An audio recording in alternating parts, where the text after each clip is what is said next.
Under the current timeline, transformation is occurring between this model and the new information-based model of individual sovereignty.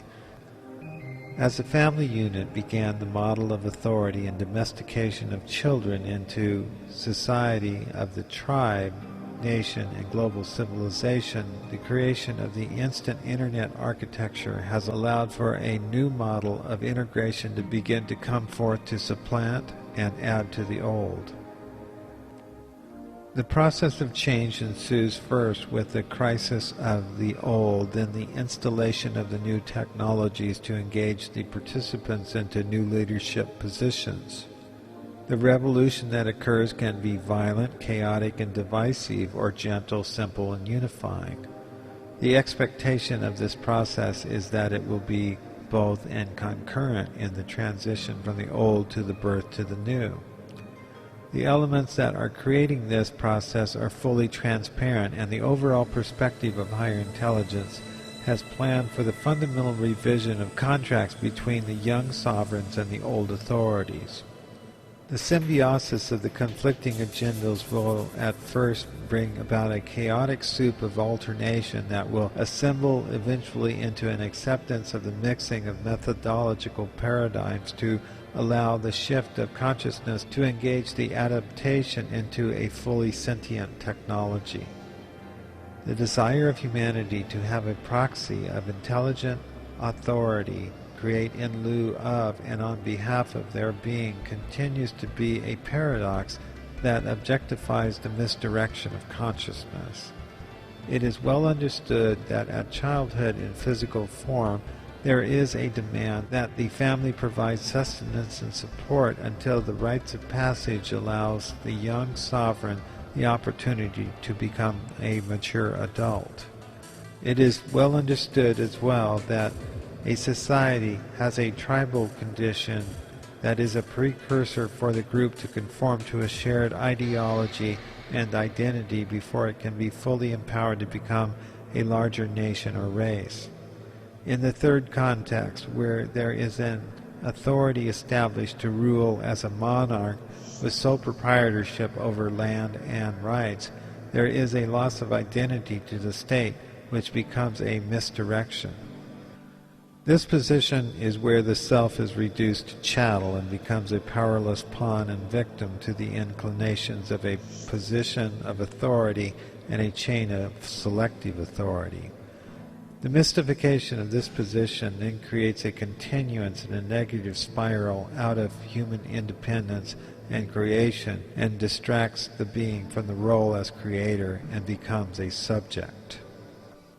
Humanity becomes subject to the abstraction of authority and is further extended through the process of mercantilism, where political authorities clothed in doctrine, religious, philosophical, and political become disassociated with principles and corrupt the nature of sovereign divine creation with artificial and fictitious entities. The creation of these entities that are built up as states, governments, corporations, institutions, religions are all abstractions of personal power and become infused with bureaucratic power centers where corruption feeds.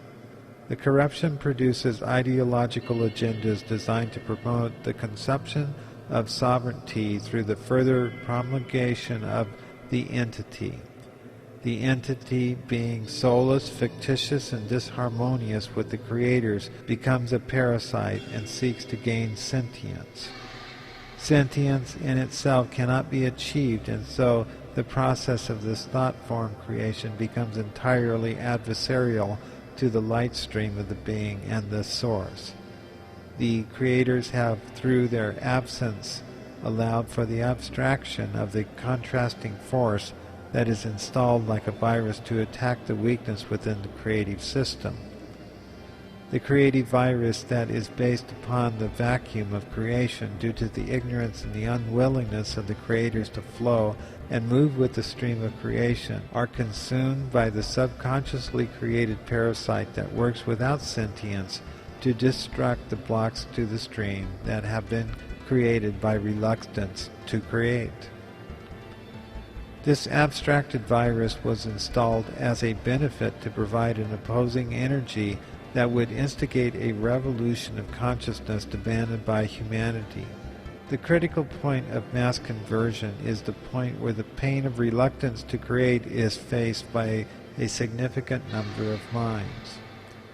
The moving forth within the stream that humanity has created is thus a natural process of creation, whereas the limitations set upon creation and blockages to growth are unnatural.